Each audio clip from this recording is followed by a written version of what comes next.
Hi മക്കളെ, welcome back to silent learning. It's me Rohit. മക്കളെ, നിങ്ങളെല്ലാവരും ആനുവൽ എക്സാമിനേഷൻ്റെ ഗംഭീരമായിട്ടുള്ള പ്രിപ്പറേഷനിലായിരിക്കും ആൻഡ് അതേപോലെ തന്നെ ടെൻഷനിലും ആയിരിക്കും അല്ലേ.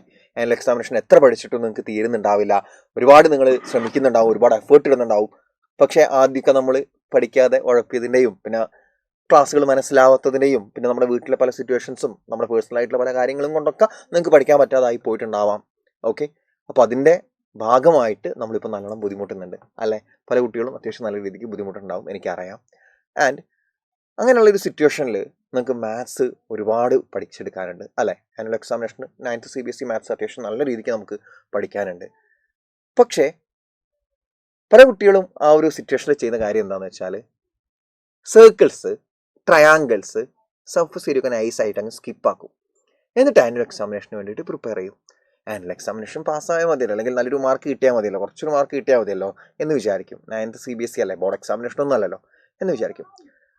ഇവിടെ ഒന്ന് രണ്ട് ഭീകരമായിട്ടുള്ള പ്രശ്നങ്ങളുണ്ട്. ഞാനത് കൃത്യമായിട്ട് നിങ്ങളോട് പറയാൻ വേണ്ടിയിട്ടാണ് ഈ ഒരു വീഡിയോ ഇന്നിപ്പോൾ ചെയ്യുന്നത്. ഒന്നാമത്തെ കാര്യം, ആനുവൽ എക്സാമിനേഷന് നല്ല രീതിക്ക് മാർക്കില്ലെങ്കിൽ 10th നിങ്ങൾക്ക് ആ സ്കൂൾ അഡ്മിഷൻ തരാൻ സാധ്യത വളരെ കുറവാണ്.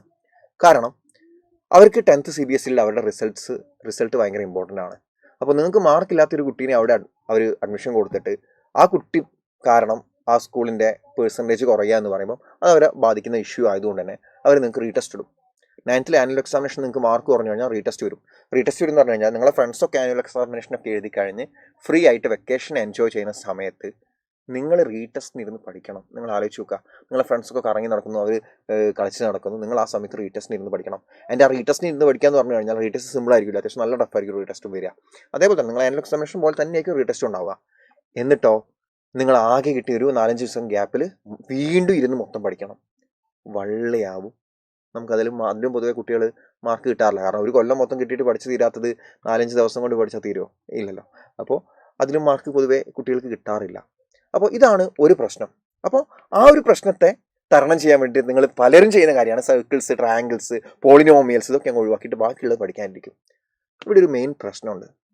നിങ്ങൾക്ക് annual examination 9th pass out ആയിട്ട് നിങ്ങൾ പഠിക്കുന്ന സ്കൂളിൽ തന്നെ അഡ്മിഷൻ കിട്ടുക എന്നുള്ളതല്ല നിങ്ങളുടെ ടാർഗറ്റ്.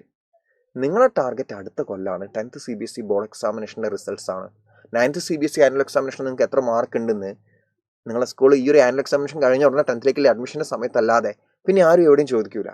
പക്ഷേ 10th നിങ്ങൾക്ക് എത്ര A1 ഉണ്ടെന്ന് നിങ്ങൾ വലുതായി നിങ്ങൾക്കൊരു കുട്ടി ഉണ്ടായി ആ കുട്ടി നിങ്ങളോട് തിരിച്ചു ചോദിക്കും. അച്ഛന് 10th എത്ര, അല്ലെങ്കിൽ നമുക്ക് 10th എത്ര A1 ഉണ്ടായിരുന്നു ചോദിക്കും. ഞാൻ എൻ്റെ അച്ഛനോട് അവൻ ചോദിക്കുന്നുണ്ട്, അങ്ങ് 10th എത്ര മാർക്ക് ഉണ്ടായിരുന്നു എന്ന് ചോദിക്കാറുണ്ട്, നമ്മൾ ചോദിക്കാറുണ്ട്, നിങ്ങൾ ചോദിക്കാറുണ്ട് അല്ലേ. അപ്പോൾ ഇത് നമുക്ക് ലൈഫ് ലോങ് നമ്മൾ പറയുന്നൊരു കാര്യമാണ്. പിന്നെ ആവശ്യം എന്ന് പറഞ്ഞാൽ +1 അഡ്മിഷനാണ് ഇത് ഏറ്റവും കൂടുതൽ ആവശ്യം. 10th CBSE board examination result +1 നമുക്ക് ഏറ്റവും കൂടുതൽ ആവശ്യം. നിങ്ങൾക്കറിയാം, സ്റ്റേറ്റുമായിട്ട് കമ്പയർ ചെയ്യുമ്പോൾ നിങ്ങൾക്ക് അഡ്മിഷൻ കിട്ടാനുള്ള സാധ്യത വളരെ കുറവാണ്. അപ്പോൾ നിങ്ങൾക്ക് മികച്ച മാർക്ക് ഉണ്ടെങ്കിൽ +1 നല്ലൊരു സ്കൂളിൽ അഡ്മിഷൻ കിട്ടുകയുള്ളൂ. ഓക്കെ ആണല്ലോ. അപ്പോൾ ഇവിടെയുള്ള പ്രശ്നം എന്താ വെച്ചാൽ, ഞാൻ നിങ്ങൾക്ക് 9th മാത്സിൻ്റെ ചാപ്റ്റേഴ്സ് കാണിച്ചു തരാം, നിങ്ങൾക്ക് മനസ്സിലാവും. 9th മാത്സിൻ്റെ ചാപ്റ്റേഴ്സ് നോക്കിക്കോ. Number systems, polynomials, coordinate geometry, linear equations in 2 variables, introduction to Euclid's geometry, lines and angles, triangles, quadrilaterals, circles, Heron's formula, surface area, statistics. ഇനി അടുത്ത കൊല്ലം 10th CBSE നിങ്ങൾ പഠിക്കാൻ പോകുന്ന ചാപ്റ്റേഴ്സ് ഞാൻ നിങ്ങൾക്ക് കാണിച്ചു തരട്ടെ. മാത്സിൽ real numbers, polynomials, pair of linear equations, quadratic equations, arithmetic progressions, triangles, coordinate geometry, introduction to trigonometry, application of trigonometry, circles, areas related circles, surface area, statistics, probability. ഇതിൽ പല പേരുകളും നിങ്ങൾ തൊട്ട് മുന്നേ കണ്ടിട്ടില്ലേ? എക്സാക്ട് പേരുകൾ ഞാൻ കാണിച്ചിട്ടാ. Polynomials, coordinate geometry, linear equation in 2 variables,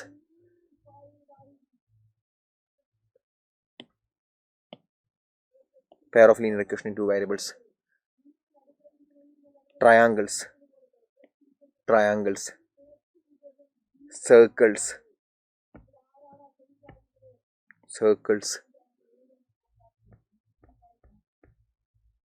surface areas and volumes.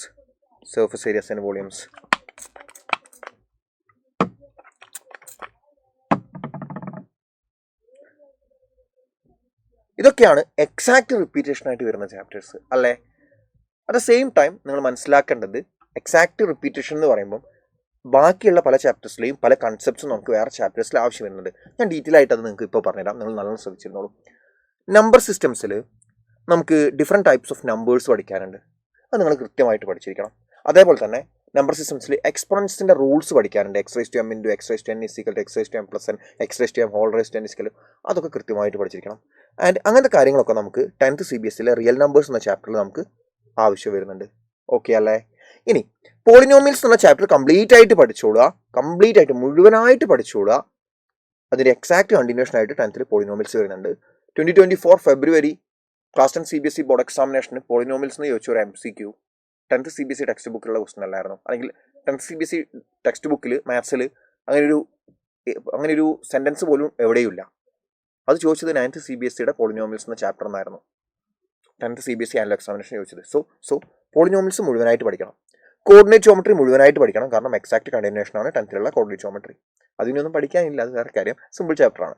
പിന്നെ ലീനിയർ ഇക്വേഷൻ ഇൻ 2 വേരിയബിൾസ് മുഴുവനായിട്ട് പഠിച്ചോളണം. അതിൻ്റെ എക്സാക്ട് കണ്ടിന്യൂഷനാണ് pair of linear equation in 2 variables. Okay ആണല്ലോ? ഇനി പോളിനോമിയൽസിൻ്റെ ബാക്കിയായിട്ട് 10th പോളിനോമിയൽസ് വരും. 9th പോളിനോമിയൽസിൻ്റെ ബാക്കിയായിട്ട് 10th പോളിനോമിയൽസ് വരുന്നുണ്ട്. ആ പോളിനോമിയൽസിൻ്റെ ബാക്കിയായിട്ട് 10th വരുന്ന അടുത്ത ചാപ്റ്ററാണ് ക്വാഡ്രാറ്റിക് ഇക്വേഷൻസ്. അത് നിങ്ങൾ 9th പ്രോപ്പറായിട്ട് പോളിനോമിയൽസ് പഠിച്ചിട്ടില്ലെങ്കിൽ 10th 2 ചാപ്റ്റേഴ്സിന് അത് എഫക്റ്റ് ചെയ്യും. ഓക്കെ ആണല്ലോ? 9th നിങ്ങൾ പഠിക്കുന്ന ട്രയാങ്കിൾസും 10th നിങ്ങൾക്ക് ട്രയാങ്കിൾസ് പഠിക്കാനുണ്ട്. അപ്പോൾ 9th നിങ്ങൾ പഠിക്കുന്ന ട്രയാങ്കിൾസിൽ കോൺഗ്രുവൻസിയുടെ റൂൾസ് ഒക്കെ ഉണ്ട്. ഈ കോൺഗ്രുവൻസി റൂൾസ് വെച്ചിട്ട് ട്രയാങ്കിൾസ് കോൺഗ്രൻ്റ് ആണ് പ്രൂവ് ചെയ്യുന്നത്. എക്സാക്ട്ലി സെയിം സാധനം നമുക്ക് 10th ആവശ്യമുണ്ട്. സെയിം സാധനം 10th ആവശ്യമുണ്ട്. 10th നമുക്ക് പല ബോർഡ് എക്സാമിനേഷൻ്റെ പല ക്വസ്റ്റ്യൻസിലും കോൺഗ്രൻസി റൂൾസ് ഉപയോഗിച്ചിട്ട് ട്രയാങ്കിൾസ് കോൺഗ്രൻ്റ് ആണെന്ന് പ്രൂവ് ചെയ്യേണ്ട സിറ്റുവേഷൻ ഉണ്ടാവാറുണ്ട്. അപ്പോൾ അത് കൃത്യമായിട്ട് നമുക്ക് അറിഞ്ഞിരിക്കണം. ഓക്കെ അല്ലേ? അതേപോലെ സർക്കിൾസിലെ തിയറംസ്, എല്ലാ തിയറംസും നല്ല പച്ചവെള്ളം പോലെ മനസ്സിലാക്കി പഠിച്ചോളണം. കാരണം ഈ തിയറംസ് ഒക്കെ നമുക്ക് എവിടെ ആവശ്യമുണ്ട്? സർക്കിൾസിൽ, 10th സർക്കിൾസിൽ ആവശ്യമുണ്ട്. ആൻഡ് 10th സർക്കിൾസിൽ നമുക്ക് 9th പഠിച്ച ട്രയാങ്കിൾസിലെ പ്രൂഫില്ലേ, കോൺഗ്രൻസി റൂൾസ്, അതും നമുക്ക് 10th സർക്കിൾസ് എന്ന ചാപ്റ്ററിൽ ആവശ്യമുണ്ട്. സർക്കിൾസിൽ കുറച്ച് പ്രൂവ് ദാറ്റ് ക്വസ്റ്റൻസ് ഒക്കെ ചെയ്യാനുണ്ട്. അതിന് നമുക്ക് ട്രയാങ്കിൾസും ആവശ്യമുണ്ട്, 9th ട്രയാങ്കിൾസും ആവശ്യമുണ്ട്. പിന്നെ അതേപോലെ തന്നെ 9th സർക്കിൾസ് എന്ന ചാപ്റ്ററിൽ നമ്മൾ പഠിക്കുന്ന എല്ലാ തിയറംസും നമുക്ക് 9th ആവശ്യമുണ്ട്. 10th ആവശ്യമുണ്ട്. എല്ലാ തിയറംസും പഠിക്കണം. 9th പഠിക്കുന്ന എല്ലാ സർക്കിൾസ് എന്ന ചാപ്റ്റർ പഠിക്കുന്ന എല്ലാ തിയറംസും കൃത്യമായിട്ട് മനസ്സിലാക്കി പഠിക്കാം. ബൈ ഹാർട്ട് പഠിക്കില്ല, മനസ്സിലാക്കി പഠിക്കണം. ഓക്കെ അല്ലേ? Areas related to circles 10th വരുന്നത് ഒരു സിമ്പിൾ ചാപ്റ്ററാണ്. നിങ്ങൾക്ക് ഈസി ആയിട്ട് ക്രാക്ക് ചെയ്യാം, കുഴപ്പമില്ല. അതിൽ ഈ സെഗ്മെന്റ് സെക്ടർ ഒക്കെ നിങ്ങൾ 9th ഞാൻ പഠിപ്പിച്ചിട്ടുണ്ട്. അത് കൃത്യമായിട്ട് പഠിക്കുക, വീഡിയോ കണ്ടിട്ട് പഠിക്കുക. ഓക്കെ, സർഫസ് അല്ല, അത് സർക്കിൾസിൽ ഞാൻ പഠിപ്പിച്ചിട്ടുണ്ട്. സർക്കിൾസിൽ ഈ സെക്ടർ സെഗ്മെന്റ് എന്താണ് ഇതൊക്കെ ഞാൻ സർക്കിൾസിൻ്റെ ചാപ്റ്ററിൽ 9th CBSE ഞാൻ നിങ്ങളെ പഠിപ്പിച്ചിട്ടുണ്ട്. അതിൽ ആ ലൈവ് കണ്ടാൽ നിങ്ങൾക്ക് അത് കൃത്യമായിട്ട് മനസ്സിലാവും.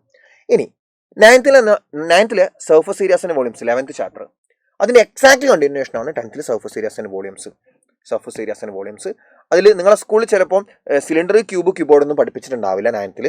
പക്ഷേ നിങ്ങളത് പഠിക്കണം. നിങ്ങൾ എൻ്റെ ലൈവ് കണ്ടാൽ അത് യൂട്യൂബിൽ ക്ലാസ് 9 CBSE ലൈവ് ഉണ്ട്, ഞാൻ എടുത്ത് വെച്ച ലൈവ് ഉണ്ട്. അതിൽ ഞാൻ ഡീറ്റെയിൽഡ് ആയിട്ട് മാരത്തോൺ കണ്ടാലും മതി, മാരത്തോണിലും പറയുന്നുണ്ട് ഡീറ്റെയിൽ ആയിട്ട് cuboid, hemisphere, sphere, cylinder, cone, ഇതൊക്കെ ഡീറ്റെയിൽ ആയിട്ട് ഡിസ്കസ് ചെയ്യുന്നുണ്ട്. ഈ എല്ലാ സാധനങ്ങളും നമുക്ക് 10th ആവശ്യമുണ്ട്. എക്സാക്ട് കണ്ടിന്യൂഷനാണ്. ഓക്കെ, ദെൻ 9th നമ്മൾ പഠിക്കുന്ന സ്റ്റാറ്റിയുടെ കൃത്യമായിട്ടുള്ള ബേസിക്സ് നിങ്ങൾ കൃത്യമായിട്ട് പഠിച്ചോളാം. അതിന് കണ്ടിന്യൂഷനായിട്ട് 10th സ്റ്റാറ്റിസ്റ്റിക്സ് വരുന്നുണ്ട്. ഓക്കെ അല്ലേ? പ്രോബബിലിറ്റി 10th ഒരു പുതിയ കോൺസെപ്റ്റാണ്, സിമ്പിളാണ്, നിങ്ങൾക്ക് ഈസി ആയിട്ട് ക്രാക്ക് ചെയ്യാം. അപ്പോൾ 10th ഒരു മേജർ ചാപ്റ്റേഴ്സ് നിങ്ങൾ നോക്ക്. 10th മേജർ ചാപ്റ്റേഴ്സ്, ഇതിൽ അരിത്മെറ്റിക് പ്രോഗ്രഷൻ നമുക്ക് കുഴപ്പമില്ല കേട്ടോ, ക്വാഡ്രാറ്റിക് ഇക്വേഷൻ വരുന്നുണ്ട്. പിന്നെ അരിത്മെറ്റിക് പ്രോഗ്രഷൻ നമുക്ക് കുഴപ്പമില്ല, അത് എൻ്റെ ഒരു ന്യൂ കൺസെപ്റ്റാണ്. പക്ഷേ അവിടെ നമുക്ക് ഈ പറഞ്ഞ x raise to m into x raise ഇതൊക്കെ നമുക്ക് ആവശ്യം വരും. അത് ബേസിക് ആയിട്ടുള്ള കാര്യങ്ങളാണ്, കുഴപ്പമില്ല. അപ്പോൾ നിങ്ങൾ നോക്കിക്കഴിഞ്ഞാൽ നിങ്ങൾക്ക് മനസ്സിലാവും ഇത് 10th CBSE ചാപ്റ്റേഴ്സാണ്. 10th CBSE മെജോറിറ്റി ചാപ്റ്റേഴ്സും 9th കണ്ടിന്യൂഷനാണ് അല്ലേ? നോക്ക്, 9th വരുന്ന ചാപ്റ്റേഴ്സിൻ്റെ എക്സാക്ട് കണ്ടിന്യൂഷനാണ് 10th വരുന്നത്. അപ്പോൾ 9th ഈ ചാപ്റ്റേഴ്സിൽ ഞാൻ ഇപ്പോൾ മാർക്ക് ചെയ്ത പോർഷൻസിലൊക്കെ കൃത്യമായിട്ടുള്ളൊരു ഫൗണ്ടേഷൻ നിങ്ങൾ ഉണ്ടാക്കിയിട്ടില്ലെങ്കിൽ അത് 9th CBSE ആനുവൽ എക്സാമിനേഷൻ റിസൾട്ട്സിനെ മാത്രമല്ല ബാധിക്കാൻ പോകുന്നത്. 10th CBSE നിങ്ങൾക്ക് പഠിച്ചാൽ മനസ്സിലാവാത്ത അവസ്ഥ വരും. ക്ലാസ്സിൽ ടീച്ചേഴ്സ് ഇതൊന്നും പഠിപ്പിക്കില്ല. 9th ഓൾറെഡി നിങ്ങൾ പഠിച്ചാണ്. പിന്നെ then why should they explain all these again? അവർ ആ ആറ്റിറ്റ്യൂഡ് ആയിരിക്കും അവർക്ക് ഉണ്ടാവുക. അവർ അത് എക്സ്പ്ലെയിൻ ചെയ്യില്ല. മാത്രമല്ല അവർക്ക് സമയം ഉണ്ടാവില്ല. അവർ പറഞ്ഞു തരില്ല, അവർക്ക് സമയം ഉണ്ടാവില്ല. എത്രയാണെന്ന് വെച്ചിട്ടാണ് പഠിപ്പിക്കുക? അപ്പോൾ അവർക്ക് സമയം ഉണ്ടാവില്ല. നിങ്ങളിപ്പോൾ ഇത് കൃത്യമായിട്ട് ഈ ഫൗണ്ടേഷൻ സ്ട്രോങ് ആക്കിയിട്ടല്ലാതെ 10th കയറി ചെന്ന് കഴിഞ്ഞാൽ നിങ്ങൾ നല്ല പോലെ ബുദ്ധിമുട്ടും. ഓക്കെ, 9th തന്നെ നിങ്ങൾ എത്ര ബുദ്ധിമുട്ടി നിങ്ങൾക്ക് അറിയാം. അപ്പോൾ 10th അവസ്ഥ നിങ്ങൾ ആലോചിച്ച് നോക്ക്. 9th നിങ്ങൾ ആകെ ഒരു NCERT ടെക്സ്റ്റ് ബുക്കാണ് പഠിക്കുന്നത്. 10th എത്തുമ്പോൾ നിങ്ങൾ NCERT മുഴുവൻ പഠിക്കണം. ഏകദേശം ഒരു മിനിമം 4000+ എക്സ്ട്രാ ക്വസ്റ്റ്യൻസ് നമുക്ക് പഠിക്കാനുണ്ട് PYQs എന്നുള്ള ഫോർമാറ്റിൽ PYQs ആയിട്ട് പ്രീവിയസ് ഇയർ ക്വസ്റ്റ്യൻ പേപ്പേഴ്സിന് 4000+ ക്വസ്റ്റ്യൻ്റെ നമ്പേഴ്സാണ് മിനിമം ആണ് പറയുന്നത്. 4000+ ക്വസ്റ്റ്യൻസ് നമുക്ക് പഠിക്കാൻ വരും. Trust me. ഓക്കെ, സോ അത്രയ്ക്കും നമുക്ക് പഠിക്കാനുണ്ട്. സോ നല്ല രീതിക്ക് ഫൗണ്ടേഷൻ സെറ്റാക്കിയിട്ട് മാത്രം മാത്തമാറ്റിക്സിൻ്റെ കാര്യത്തിലൊക്കെ എസ്പെഷ്യലി സെറ്റാക്കിയിട്ട് മാത്രം 10th പോവുക. നിങ്ങൾ ഒന്നുകൊണ്ടും പേടിക്കേണ്ട, സൈലം നിങ്ങളുടെ കൂടെ തന്നെ ഉണ്ടാവും. സൈലത്തിൻ്റെ ഓൺലൈൻ ട്യൂഷൻ ബാച്ച് ആയിട്ടുള്ള അസ്ത്ര ബാച്ചിൻ്റെ അഡ്മിഷൻ നമ്മൾ സ്റ്റാർട്ട് ചെയ്തിട്ടുണ്ട്. താഴെ കൂടെ സ്ക്രോൾ പോകുന്നത് നിങ്ങൾ കുറേ നേരമായിട്ട് കാണുന്നുണ്ടാവും. അപ്പോൾ 10th CBSE ട്യൂഷൻ ബാച്ച് അസ്ത്ര ബാച്ച് എന്നാണ് പേര്. അസ്ത്ര ബാച്ചിൽ ജോയിൻ ചെയ്യാനുള്ള നമ്പറും കാര്യങ്ങളൊക്കെ താഴെ കൂടെ റൺ ചെയ്ത് പോകുന്ന സ്ക്രോളിൽ ഞങ്ങൾ കൃത്യമായിട്ട് കൊടുത്തിട്ടുണ്ട്. നിങ്ങൾ എന്ത് ചെയ്യുക, ആ നമ്പറിൽ കോൺടാക്ട് ചെയ്തിട്ട് അസ്ത്ര ബാച്ചിൽ ജോയിൻ ചെയ്യുക. ഫെബ്രുവരിയിൽ, ഈ മാസം ഫെബ്രുവരി മിഡിൽ നമ്മൾ ക്ലാസ് സ്റ്റാർട്ട് ചെയ്യും. 15-17 ആ ഒരു റേഞ്ചിൽ നമ്മൾ ക്ലാസ് സ്റ്റാർട്ട് ചെയ്യും. ഡെയിലി ഒരു 1.5 hour ക്ലാസ് വെച്ചിട്ട് നമ്മൾ കൂളായിട്ട് ഡിസംബറിൻ്റെ ഒരു നവംബർ ലാസ്റ്റിലേക്ക് നമ്മൾ ചാപ്റ്റേഴ്സ് തീർത്തിട്ട് ഒരു മാസം നീണ്ടു നിൽക്കുന്ന കംപ്ലീറ്റ് റിവിഷൻ ക്ലാസ് നിങ്ങൾക്ക് പ്രൊവൈഡ് ചെയ്യും. ആൻഡ് നിങ്ങൾക്ക് ബാച്ചിൽ ജോയിൻ ചെയ്യുമ്പോൾ മൂന്ന് ഓപ്ഷൻസ് ഉണ്ട്. 3 ഓപ്ഷൻസിൽ ഏത് വേണം സെലക്ട് ചെയ്യാം. പക്ഷേ ഞാൻ എപ്പോഴും പറയും ബേസിക് ഓപ്ഷൻ സെലക്ട് ചെയ്യാതിരിക്കുക. അസ്ത്ര ബാച്ച് ഇൻഫിനിറ്റി ബാച്ചോ അല്ലെങ്കിൽ ഇൻഫിനിറ്റി പ്രോ ബാച്ചോ സെലക്ട് ചെയ്യുക. ഇൻഫിനിറ്റി ബാച്ചിൽ നിങ്ങൾക്ക് എന്ത് കിട്ടുള്ളൂ, മൈൻഡ് മാപ്പ്, ഇൻസ്റ്റാൾ ചെയ്യണം, ഇങ്ങനത്തെ ഉള്ള എക്സ്ട്രാ സ്റ്റഡി മെറ്റീരിയൽസ് ഒക്കെ കൃത്യമായിട്ട് കിട്ടുള്ളൂ. അത് കിട്ടുന്ന ബാച്ചിൽ നിങ്ങൾ ജോയിൻ ചെയ്യുക. മാക്സിമം ഏറ്റവും ബെറ്റർ അതാണ്. ഒരു 1000 രൂപയുടെ ഡിഫറൻസിന് നിങ്ങൾ ബേസ് പ്ലാൻ എടുക്കേണ്ടതെന്നേ ഞാൻ പറയുള്ളൂ. കാരണം ഒരു കൊല്ലത്തേക്ക് വരുന്ന ടോട്ടൽ ഫീസാണ് ആ ഒരു എമൗണ്ട് എന്ന് പറയുന്നത്. അതൊരു സബ്ജക്റ്റിന് മാത്രമല്ല, എല്ലാ സബ്ജക്റ്റിനും കൂടെ ഒരു കൊല്ലത്തേക്ക് ആകെ അത്ര എമൗണ്ട് വരുന്നുള്ളൂ. അപ്പോൾ അതിൽ നിങ്ങൾ ഒരു 1000 രൂപയ്ക്ക് ഫിസിക്ക് കാണിക്കേണ്ടതെന്നേ ഞാൻ പറയുള്ളൂ. ഫിസിക്ക് എന്നല്ല, എനിക്കറിയാം ഓരോരുത്തരുടെ ബുദ്ധിമുട്ടായിരിക്കും. പക്ഷേ ഇവണ്ടോ നിങ്ങൾക്ക് ആ കിട്ടുന്ന മെറ്റീരിയൽ അതിന് മാത്രം വേർത്താണ്.